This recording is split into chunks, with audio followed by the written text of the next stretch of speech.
नमस्कार, स्वागत है आप सभी का आपके अपने ही चैनल एजुकेशन स्टडी पॉइंट पर। दोस्तों, सीटेट का एग्ज़ाम आज आपका ब्रेक था। जाहिर बात है थोड़ा सा आपको ब्रेक मिला हुआ है, पर आज हम आपके लिए जो सीटेट के जो कठिनतम ईवीएस में प्रश्न आ रहे हैं उनमें से मैंने कुछ प्रश्नों को आपके सामने ला के रख रहा हूं, जिससे जो आने वाले आपके एग्ज़ाम हो वो आपके लिए आसान हो जाए। यकीनन दोस्तों, पास होने के लिए सीडीपी और ईवीएस का बहुत बड़ा रोल होता है। तो बहुत बहुत स्वागत है हमारे सभी व्यूअर्स का। पहला प्रश्न आपकी स्क्रीन पर है 122। भारत में प्रोजेक्ट टाइगर का प्रारंभ कब किया गया? तो दोस्तों, भारत में प्रोजेक्ट टाइगर का शुरुआत हुआ था 1973 ईस्वी में। Option number B. जी हाँ, बिल्कुल। अगला देखिए, क्वेश्चन नंबर 123। कान्हा राष्ट्रीय उद्यान भारत के किस राज्य में है? जबरदस्त प्रश्न है कि Kanha national park is located in which Indian state? Kanha national park Bharat के किस राज्य में स्थित है? और मुझे यकीन है सबको पता होगा, बहुत बार मैंने कराया है। एमपी मध्य प्रदेश में है। ठीक है, अगला प्रश्न। लखनऊ समझौता किन दोनों लोगों के मध्य में हुआ था? लखनऊ का समझौता। You have to comment now. I think आपको इसका उत्तर नहीं पता होगा, लेकिन मैं आपको बता देता हूं। लखनऊ समझौता दोस्तों हुआ था। इंपॉर्टेंट प्रश्न है ये, इसे ध्यान दे लीजिएगा। मैं इस पे सर्कल कर देता हूं। जो लखनऊ समझौता हुआ वह कांग्रेस व मुस्लिम लीग के मध्य हुआ था। किसके बीच में? कांग्रेस व मुस्लिम लीग के मध्य हुआ था। लखनऊ समझौता 1916 में हुआ था। दिमाग में सेट कर लें, आज नहीं तो निश्चय कल आपके एग्जाम में आपको देखने को मिलने वाला है। अगला, where is the wild ass sanctuary? जंगली गधों का अभ्यारण्य कहां पर है? तो दोस्तों, इसका राइट आंसर क्या होगा? जरूर आपको पता होगा। 125 का दोस्तों क्या हो जाएगा राइट आंसर? इसका राइट आंसर होगा गुजरात में। Option number B. अगला प्रश्न। कार्बन डेटिंग संदर्भित करता है। कार्बन डेटिंग संबंधित करता है श्वेत पट्ट पर लिखने के लिए कार्बन का प्रयोग, प्राचीन स्थलों में मौजूद हड्डियों या सामग्रियों के। आपको यह मिल गया तुरंत उत्तर। कार्बन डेटिंग का दोस्तों उपयोग होता है ये आयु का मापन करने में।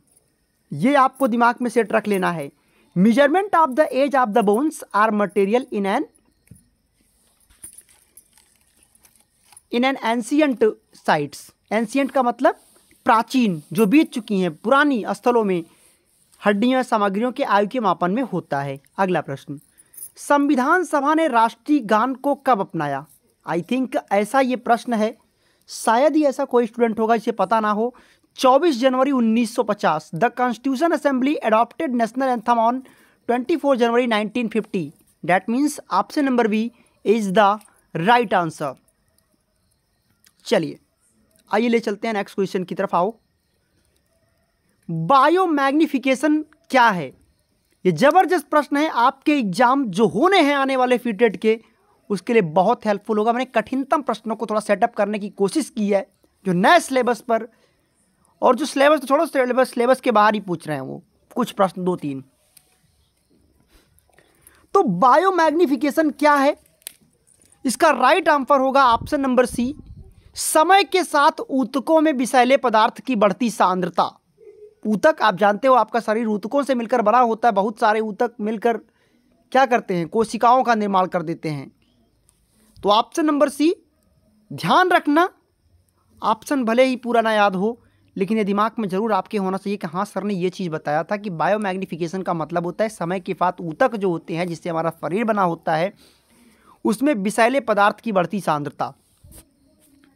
अगला, निम्नलिखित में से कौन जैवमंडल का अजैविक घटक नहीं है? इनमें से कौन सा जैवमंडल का अजैविक घटक नहीं है?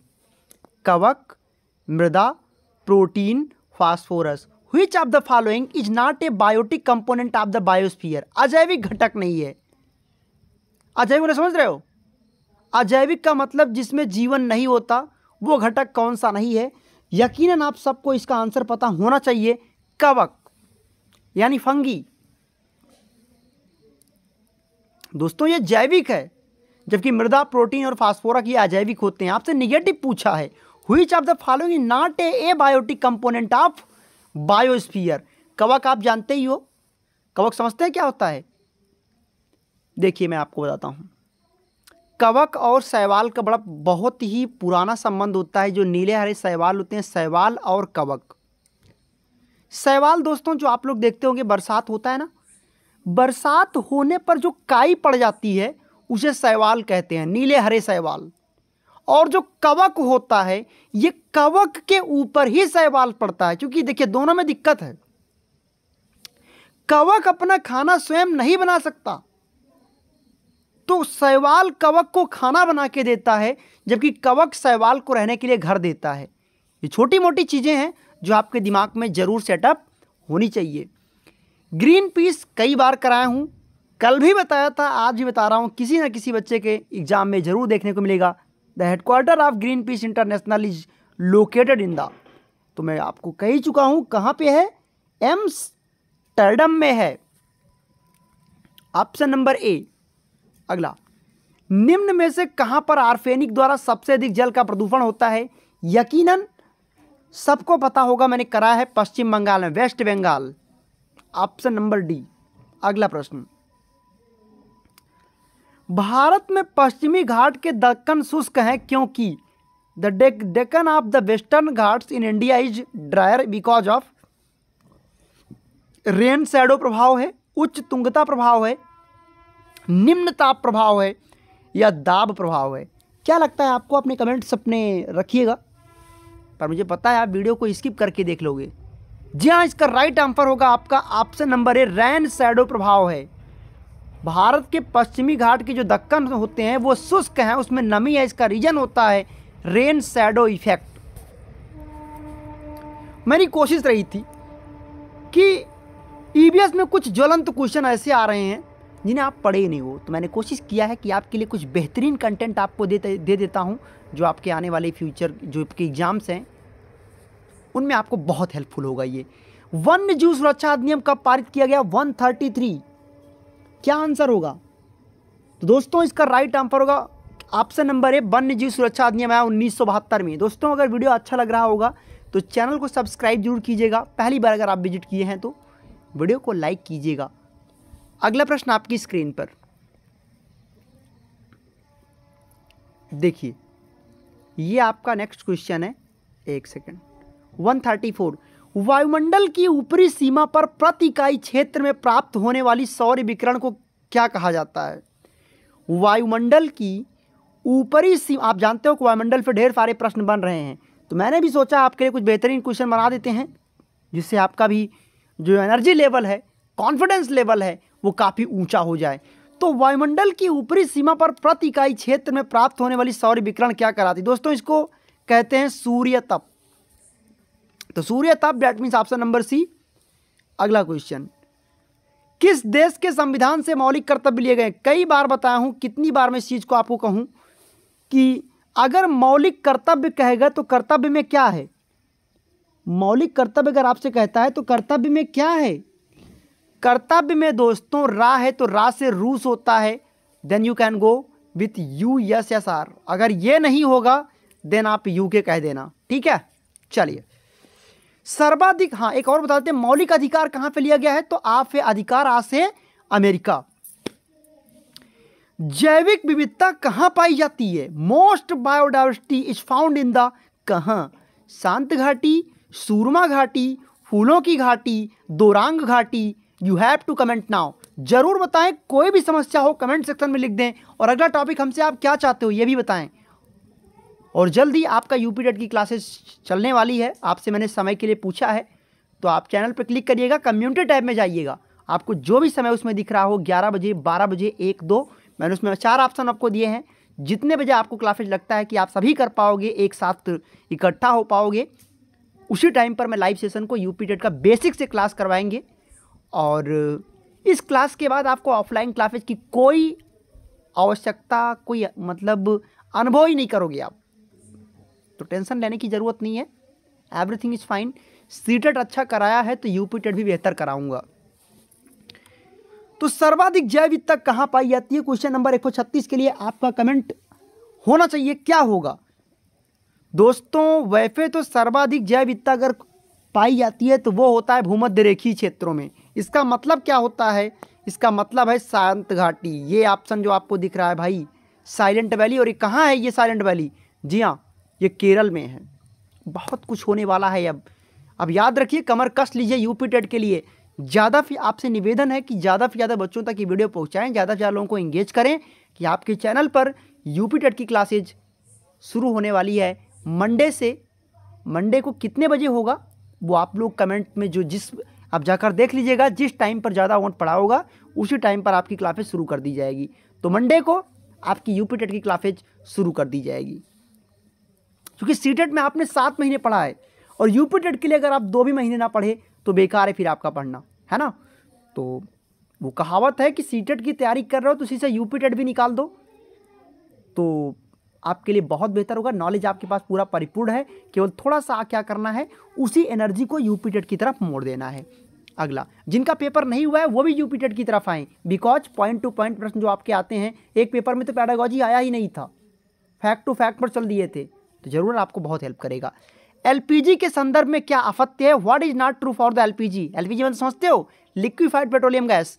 कौन सा कथन अफत्य है? क्या लगता है आपको कौन सा कथन अफत्य होगा भाई? दोस्तों ऑप्शन नंबर डी, ये बिल्कुल अफत्य है, बिल्कुल झूठा ऑप्शन है ये।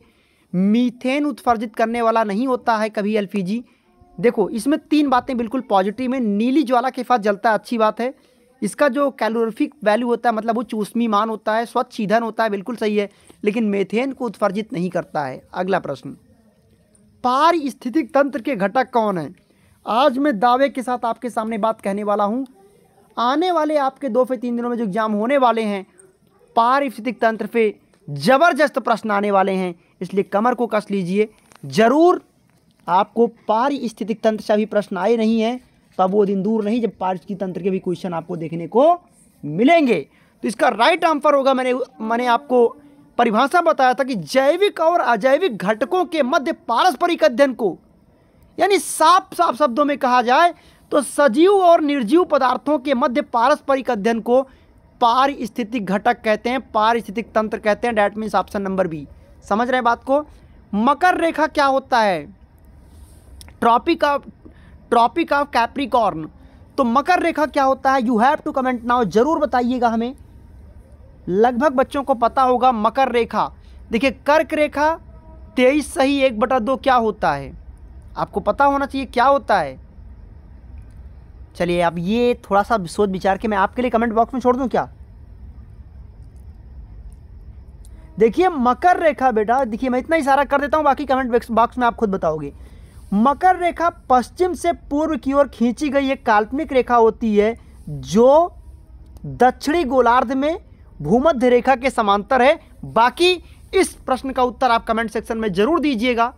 अगर आप गलत करोगे तो मैं आपको पर्सनली रिप्लाई करूंगा कमेंट बॉक्स में। चलिए तो ले चलते हैं आपको अगले क्वेश्चन की तरफ। इकोसिस्टम, वही पारिस्थितिकी की बात हो रही है। इकोसिस्टम शब्द का प्रयोग सबसे पहले किसने किया था? यकीनन इसका उत्तर सारे लोग जानते होंगे, मुझे पता है। तो इसको दिया दोस्तों एजी टाम्फले ने। समझ रहे हैं बात को? इकोलॉजी कहेगा तो अर्नेस्ट हैकल कहना, लॉजी में ला है तो हैकल। देखिए मैं 2 बातें आपके सामने रखता हूं, सुनिएगा। अगर इकोसिस्टम कहे तो टाम्फले कहिएगा, और इकोलॉजी कहेगा ना बेटा, अगर इकोलॉजी कहेगा तो आप कहना लॉजी है तो ला मतलब अर्नेस्ट हैकल। हैकल कहीं पर होता, कहीं हैकल लिखा होता, जो भी है। तो दोस्तों ये था आज का फेफन। कमेंट करके जरूर बताइएगा कैसा लगा आपको आज का फेफन। आपके लिए मैंने बेहतरीन क्वेश्चन सेटअप करने की कोशिश की थी, तो प्लीज़ सपोर्ट अस। वीडियो को लाइक जरूर करें, पहली बार विजिट किए हैं तो सब्सक्राइब जरूर कीजिएगा, और हाँ यूपी टेट के क्लासेज के बारे में सब तक ये सूचना पहुंचा दें। तो ये वीडियो आपके सीटेट के लिए मैंने सेट कर दिया है और यकीनन आपके लिए बहुत हेल्पफुल होगा। तो मिलते हैं फिर कल आपको एक नए सेशन में। तब तक के लिए अपना ख्याल रखें, स्वस्थ रहें, मस्त रहें। पढ़ाई को लेकर थोड़ा सा कहते हैं ना कि एक साम्य भाव बनाकर रखें, जिससे आप बेहतर से बेहतरीन की तरफ मुड़ सको। बहुत बहुत आभार। Thank you so much.